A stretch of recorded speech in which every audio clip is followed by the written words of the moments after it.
Okay, so you know I'm the big guru on losing weight and, getting healthy and so forth and so on.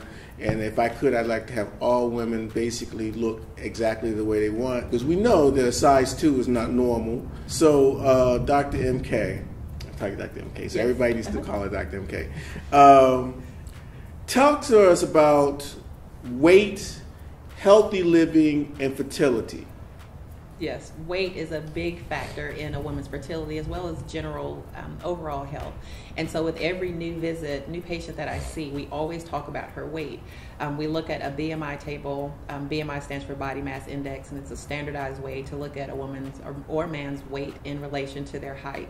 The tables are standardized, so they're not completely applicable to all different body types and ethnicities, but they give us a general framework to look at those parameters.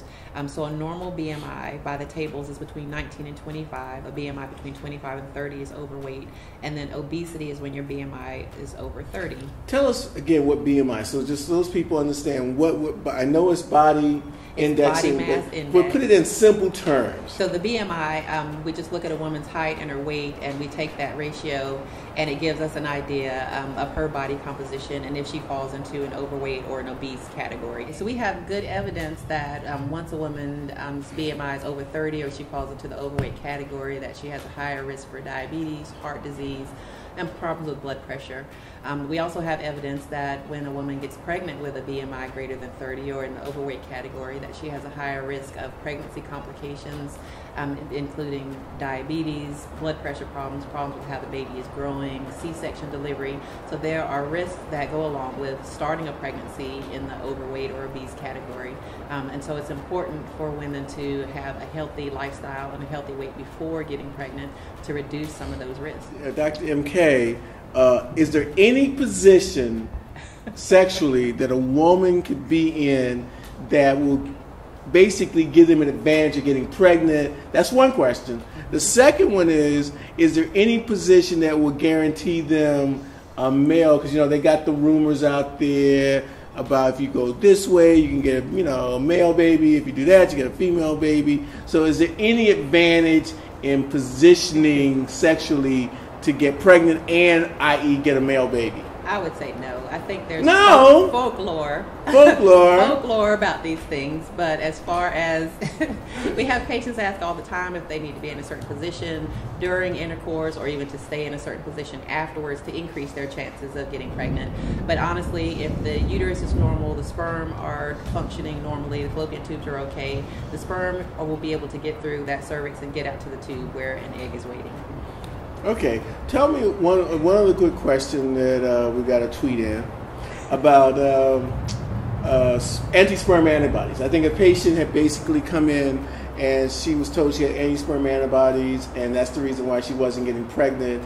Talk to me a little bit about that, and what is that, and is there a way we can treat that and so forth? There were earlier tests that we used to perform looking at sperm antibodies and also doing post-coital tests to see if there were problems where the woman's reproductive tract was destroying or attacking sperm. Those things haven't really proven out to correlate with pregnancy rates and fertility outcomes, so those aren't tests that we routinely complete anymore. There's other ways that we can address if there are sperm factors, like doing intrauterine inseminations that can address some of those sperm issues, but not those particular tests anymore. So basically, the old myth of basically women having multiple partners and the cervix being exposed to multiple different sperm and the immune system basically ramping up to try to kill the sperm, that's not a factor anymore, or it's never been a factor? I'm not sure that it's ever been a factor, but okay. Again, it's not something that we really focus on and look at this point, but we do have ways to address the sperm issue if that's a concern that comes up with the testing that we complete. So if you had 10 or more partners, you're okay. Don't worry about it. We're good. All right. And then, of course, the other question was the Japanese are now basically selecting male sperm, female sperm. So just give us a spill, just like a 2-minute spill, because I know our listeners have basically been asking about that. There are newer technologies for sorting sperm, and again, going one preference or the other.